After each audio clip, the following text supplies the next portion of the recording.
کوشش کر رہے ہیں.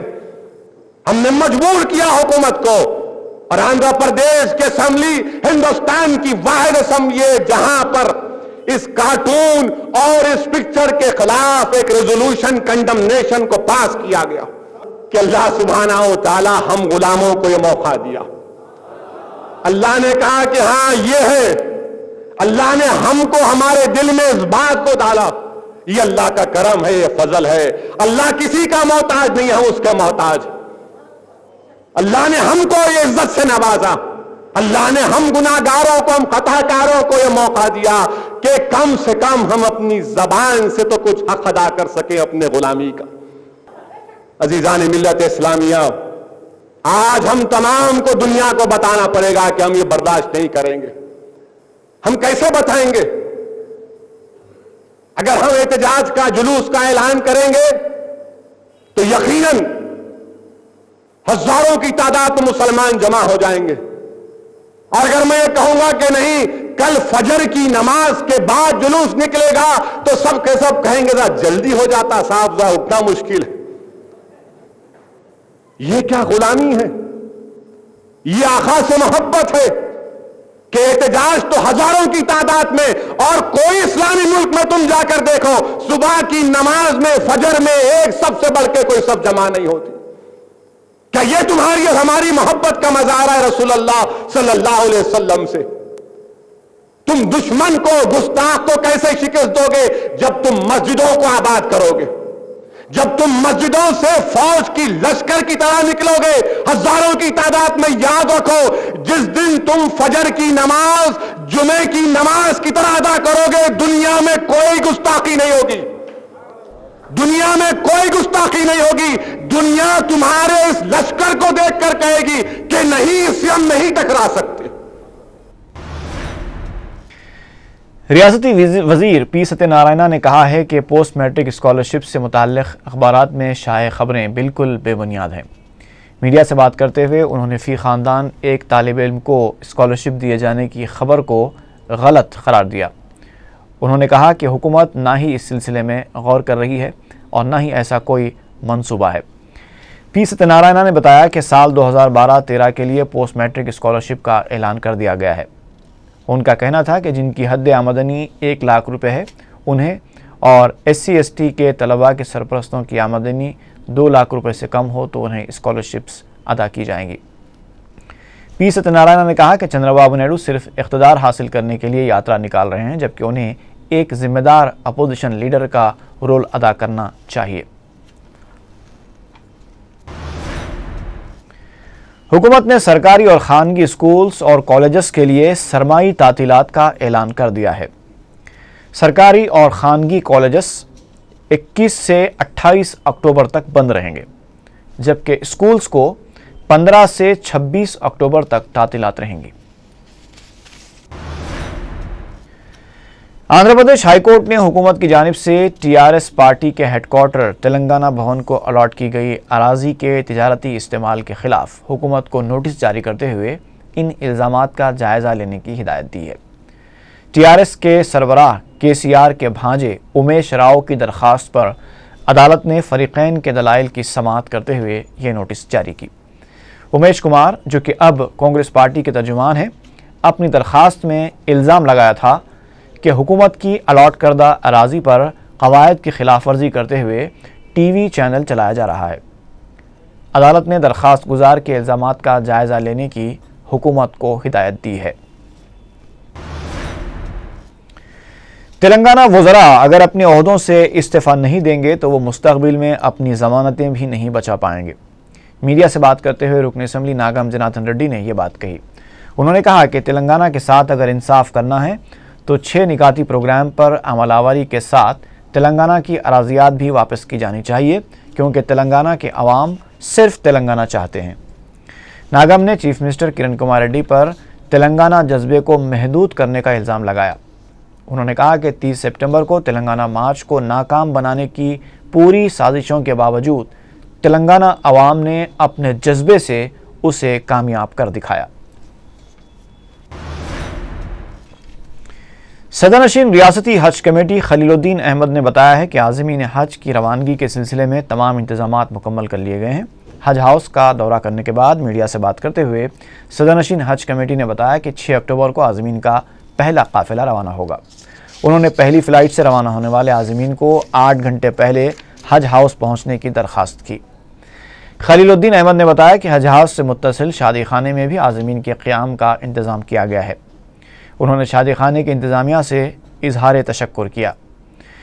صدرنشین حج کمیٹی نے بتایا کہ عازمین کو اپنے پاسپورٹ اور ضروری دستاویزات حج ہاؤس سے حاصل کرنے ہوں گے اور زر مبادلے کے لیے بھی حج ہاؤس کے سیلر میں بینک کاؤنٹرز قائم کیے گئے ہیں۔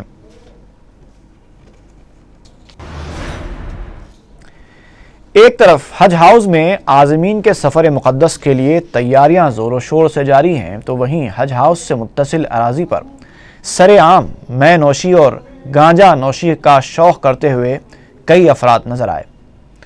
شہر کے اس مصروف ترین مقام سے، جہاں سے روزانہ تقریباً اہم سیاسی قائدین اور اعلیٰ سرکاری عہدیداروں کا گزر ہوتا ہے، وہیں پر شراب اور گانجا اس طرح آزادانہ طور پر استعمال کیا جا رہا ہے۔ حج کے لیے اب حج ہاؤس میں عازمین کی آمد کا سلسلہ ہونے میں چند گھنٹے رہ گئے ہیں۔ پولیس اور متعلقہ حکام کو فوری اس سلسلے میں توجہ دینا چاہیے۔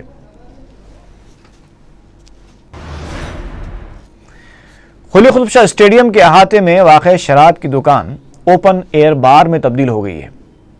نائنا وائن شاپ کا مالک مندر میں شراب پلوا رہا ہے۔ یہ اسٹیڈیم مختلف کھیلوں کا مرکز ہے۔ اس گندگی کی وجہ سے یہاں کا ماحول خراب ہو رہا ہے۔ پرانے شہر میں اسپورٹس سرگرمیوں کو فروغ دینے اور عوام کی صحت عامہ کی بہتری کے لیے قلی قطب شاہ اسٹیڈیم تعمیر کیا گیا، جس کا کسی حد تک فائدہ بھی ہو رہا ہے۔ فٹ بال، کرکٹ، جوڈو کی تربیت کے علاوہ جاگنگ اور واکنگ کرنے والوں کی ایک بڑی تعداد اس گراؤنڈ پر صبح و شام موجود رہتی ہے۔ دن کے اوقات میں مختلف تعلیمی اداروں اور تنظیموں کی جانب سے بھی اسپورٹس منعقد کیے جاتے ہیں۔ Quli Qutb Shah urban development authority اس گراؤنڈ کی دیکھ بھال کی ذمہ دار ہے۔ اسٹیڈیم کے باہر عصری ملکیات بنا کر کرایہ پر دی گئی ہیں۔ ان میں ایک شراب کی بھی دکان ہے جو نائنا وائنز کے نام سے چلائی جا رہی ہے۔ مقامی عوام کے سخت اعتراض کے باوجود متعلقہ سرکاری عہدیداروں نے محض بڑی رقم کی لالچ میں اسٹیڈیم کے احاطے میں شراب کی دکان الاٹ کر دی، جس سے اس کے مالک نے اوپن ایریا بار میں تبدیل کر دیا ہے۔ دکان کے اندر مورتیوں اور تصاویر کی پوجا کرنے والے شراب کی دکان کے مالک کو باہر موجود مندر کا بھی احساس نہیں ہے۔ چھوٹے سے مندر میں ہی لوگ سرعام شراب پیتے نظر آئے۔ کچھ شرابی خاموشی سے شوق کر رہے تھے تو کچھ نے 4 ٹی وی کے کیمرامین کو دھمکانے کی کوشش کی۔ اسٹیڈیم کے صاف ستھرے ماحول کو غیر سماجی اور غیر اخلاقی حرکتوں سے خراب کر دیا جا رہا ہے۔ حالانکہ قانون تو یہ ہے کہ عبادت گاہوں اور اسکولوں کے 100 میٹر کے احاطے میں کسی بھی شراب کی دکان کی اجازت نہ دی جائے، لیکن یہاں قانون کی کھلے عام خلاف ورزی جاری ہے۔ یومیہ محنت کر کے اپنا اور افراد خاندان کا خرچ برداشت کرنے والے غریب افراد پر تو پولیس دھونس جماتی ہے اور معمولی خلاف ورزیوں پر بھاری جرمانے لگاتی ہے، لیکن سماج کی تمام گندگیوں کی جڑ شراب کے معاملے میں پولیس کا رویہ نہ جانے کیوں ہمدردانہ ہے۔ رکن پارلیمنٹ اور صدر مجلس بیرسٹر اسدالدین اویسی نے بلدی حلقے پتھر گٹی میں 44 لاکھ روپوں کے ترقیاتی کاموں کا افتتاح انجام دیا۔ متعلقہ رکن اسمبلی احمد پاشا قادری اور رکن بلدیہ محسن ولالہ بھی اس موقع پر موجود تھے۔ بیرسٹر اویسی نے عالیجہ کوٹلہ، دودھ خانہ گلی، آغا گلی اور دیگر مقامات پر سی روڈ، آبی پائپ لائنز کے علاوہ قبرستان کی حصار بندی کے تکمیل شدہ کاموں کا افتتاح کیا۔ مقامی عوام اور مجلسی کارکنوں کی کثیر تعداد اس موقع پر موجود تھی۔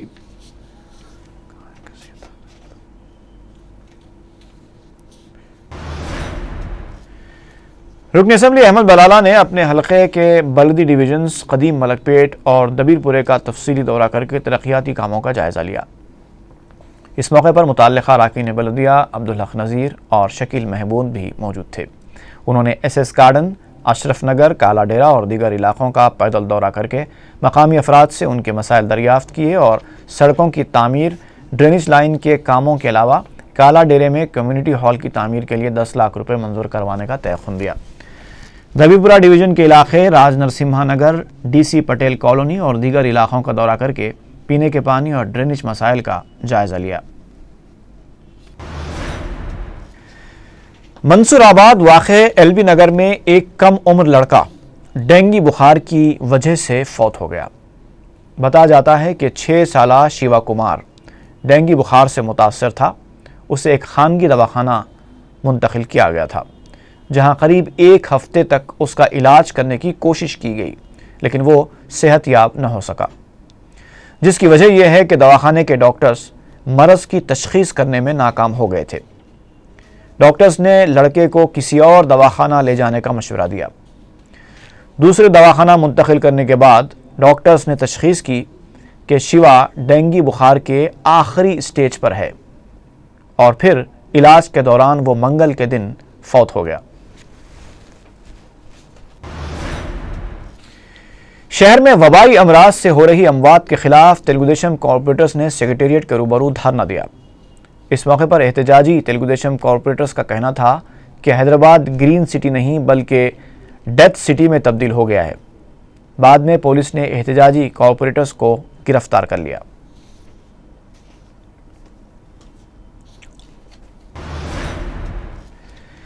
میڈیا کی جانب سے بار بار متوجہ کیے جانے اور حکومت کی سخت ہدایتوں کے باوجود قلب شہر کی سڑکوں پر دن کے اوقات میں اسٹریٹ لائٹس مسلسل کھلی رکھی جا رہی ہیں۔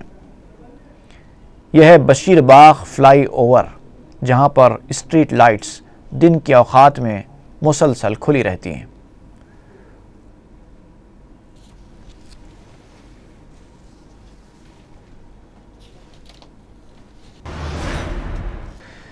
نو پارکنگ زونز میں موٹر سائیکلیں اور موٹر کاریں پارک کرنے کی وجہ سے شہر میں کئی مقامات پر ٹریفک نظام میں خلل پیدا ہو رہا ہے اور شہر کی اہم سڑکوں پر اکثر ٹریفک جام ہو رہی ہے۔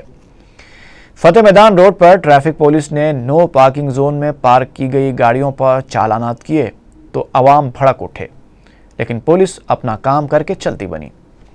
ایڈیشنل کمشنر ٹریفک سی وی آنند کا کہنا ہے کہ ہر سال تقریباً 2 لاکھ گاڑیوں کا رجسٹریشن ہو رہا ہے۔ اس قدر کثیر تعداد میں گاڑیاں سڑک پر دوڑنے کی وجہ سے ٹریفک پولیس کو سخت مشکلات پیش آ رہی ہیں۔ پولیس صرف چالانات کرنے کے بجائے پارکنگ نظام پر اپنی کچھ صلاحیتیں صرف کرنے لگے تو نہ صرف ٹریفک نظام بہتر ہوگا بلکہ چالانات کی رقم سے زائد رقم پولیس کو پارکنگ فیس سے حاصل ہوگی۔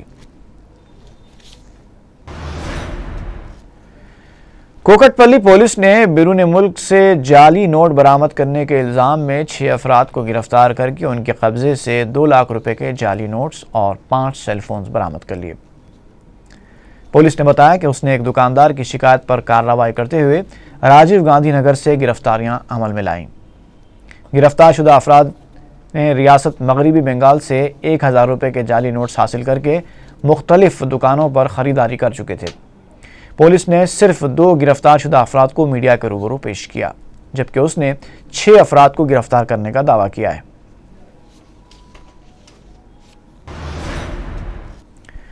سرور نگر پولیس نے ایک سارق کو گرفتار کر کے اس کے قبضے سے 18 تولے کے طلائی زیورات برآمد کر لیے۔ سرور نگر پولیس انسپکٹر سرینواس راؤ نے میڈیا کو بتایا کہ ملیشور راؤ نامی سارق جو ویلڈنگ کے پیشے سے وابستہ تھا، مکانوں میں قفل شکنی کے ذریعے سرقہ کیا کرتا تھا۔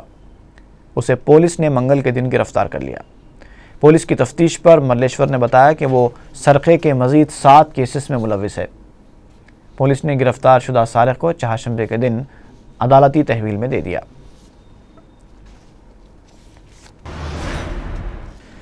رگھویندر نگر کالونی کے ایک مکان سے 20 تولے کے طلائی زیورات اور 50,000 روپے نقد رقم چوری کر لی گئی۔ مالک مکان نے میڈیا کو بتایا کہ چہارشنبے کی صبح 3 نقاب پوش سارق ان کے گھر میں داخل ہوئے اور ان کی اہلیہ کو چاقو بتا کر زیورات اور نقد رقم کا سرقہ کر لیا، جبکہ مکان میں ان کی بیوی کے علاوہ 2 اور خواتین بھی موجود تھیں۔